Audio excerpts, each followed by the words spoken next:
agradecido por la oportunidad de estar con ustedes, compartiendo en esta mañana sobre este trabajo que hemos realizado en conjunto en el Departamento de Neurocirugía del Hospital General de la Plaza de la Salud, donde estaremos hablando acerca de quistes dermoides y epidermoides en nuestra institución, la presentación de una serie de casos y la revisión de la literatura. A modo de generalidad, brevemente, decir que estos tumores son tumores realmente benignos, pero por su ubicación pueden tener un comportamiento maligno, pueden dar al traste con la vida del paciente, y que son tumores realmente muy raros, los cuales van a estar presentes en todos los tumores del neuroeje entre un 0.5 y un 1% de los casos. Son tumores de desarrollo de inclusión ectodérmica que se van a formar entre la tercera y quinta semana de vida embrional.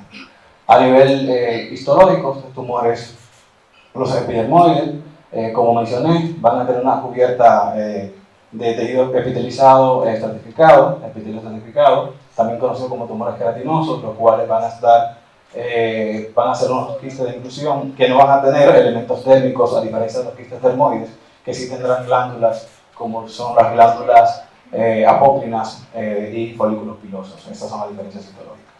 Y la historia, el primero en hablar fue Cuvier en 1829, quien describió un tumor que lo describe como un tumor Perlé por la característica de metálica perlada que tenía, y años más tarde Kernohan los describe en una serie de casos de tumores dermoides y epidermoides como tumores benignos congénitos de carácter epiteliales.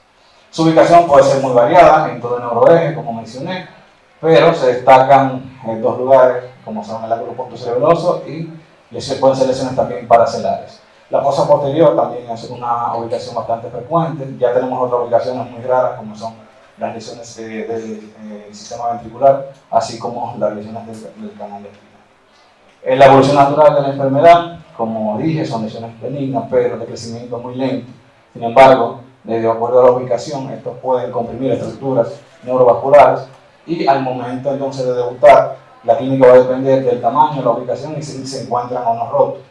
Vamos a sospechar que estas lesiones ocupantes de espacio a nivel de la resonancia magnética ponderada entre 2, que serán lesiones hiperintensas, y entre 1, hipointensas o isointensas, son lesiones heterogéneas que no están asociadas a edema ni captan contraste. Entonces, el tratamiento de estos tumores son evidentemente quirúrgicos, tomándose en cuenta que la idea de la cirugía sería la resección completa porque estos tumores no son radiosensibles.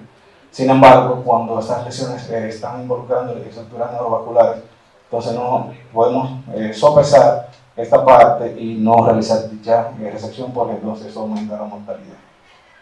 La importancia de este estudio, de este trabajo que realizamos, para destacarlo, encontramos una serie de publicaciones a nivel mundial donde destacan una serie de 16 casos publicados en el Hospital La Paz de Madrid, donde en 12 años ellos solo tuvieron 16 casos de tumores epidermoides. Es una población mucho más grande que la nuestra, igual que en Argentina, en Buenos Aires, donde Fuster y colaboradores en 2007 publicaron una serie de 15 epidermoides y un tumor dermoide en 10 años.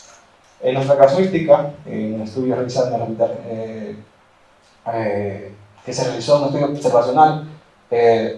observacional retrospectivo en el Hospital General de la Plaza de la Salud, donde todos estos pacientes tuvieron un reporte histopatológico con diagnóstico de quistes dermoides o epidermoides del sistema nervioso central durante estos 10 años.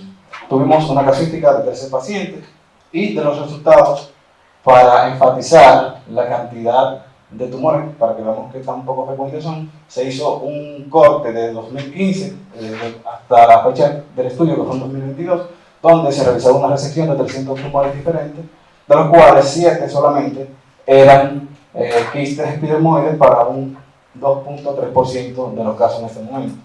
Posteriormente, buscamos los quistes dermoides, donde 3 tumores para un 1% de los casos eran quistes dermoides. Esto sí se correlaciona más con la literatura. En los epidermoides estamos un poco por encima.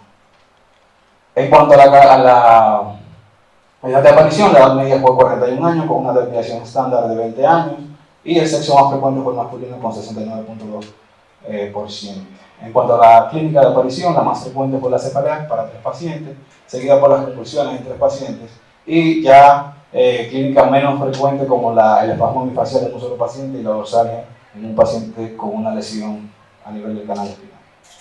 En cuanto a la ubicación anatómica, lo dividimos en tumores supratentoriales puros, infratentoriales, combinados supra-infra, y tumores del tercer ventrículo y lesiones medulares. Aquí estuvieron ubicados nuestros tumores. La más frecuente de todas fueron las lesiones infratentoriales. Al dividirlos, los tumores infratentoriales, los 5 eran tumores, 5 de los 6 eran tumores epidermoides, y un tumor medular fue epidermoide, mientras que el tumor intraventricular fue un tumor dermoide. En cuanto al tratamiento de estos pacientes, de los 13 pacientes, la resección total se logró en 7 pacientes para un 53%, mientras que la resección subtotal fueron solo 5 pacientes y en uno de los pacientes se realizó una resección parcial. Dentro de las complicaciones se mencionan bastante, como la hidrocefalia, el neumocéfalo atención, el edema cerebral, entre otros. Nosotros podemos destacar que en nuestros pacientes, 3 de ellos presentaron hidrocefalia para un 23%, y la hemorragia postquirúrgica y un daño vascular en uno de los pacientes. Tuvimos una mortalidad de un 15.3%, que fueron 2 pacientes con tumores de gran tamaño, sobre todo en fosa posterior, y de uno combinado tanto en fosa posterior como en supratentorial seguido del tumor, presentando uno un edema cerebral y el otro una hemorragia, los cuales fallecieron. Destacando de nuestros casos, mencionar un paciente femenino de 54 años de edad, quien fue a consulta en 2015 con marcha táxica, cefalea y se le realizó una resección de esta lesión, como pueden ver aquí, en fosa posterior, que estaba desplazando el bulbo prácticamente. Se logró una resección total y aquí vemos la comparación de la resonancia control en un año de seguimiento, ya en 2016, cómo desapareció la lesión, un paciente asintomático hasta la fecha.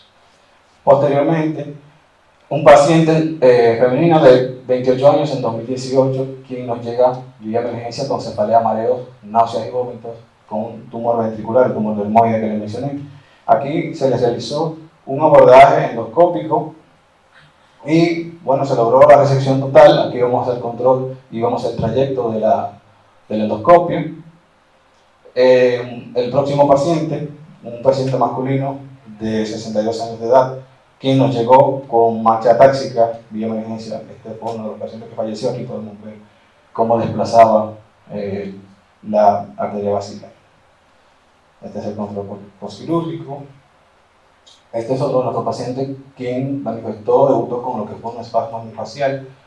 En este paciente se logró una resección bastante completa. Aquí vemos cómo el cuarto está obliterado prácticamente y hubo que hacer una plástica craneal ya que comprometía la parte ósea de su tumor. Aquí vemos el control y el cuarto ventrículo como está ya en su lugar. Por último, uno de los pacientes masculinos, un paciente pediátrico de 9 años de edad, un niño, quien nos debutó con dorsalia para paresis y se le realizó una resección que vemos en la lesión.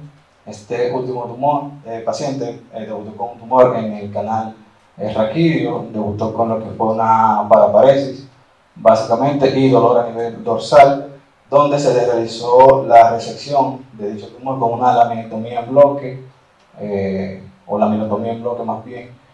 Y aquí podemos ver un pequeño video de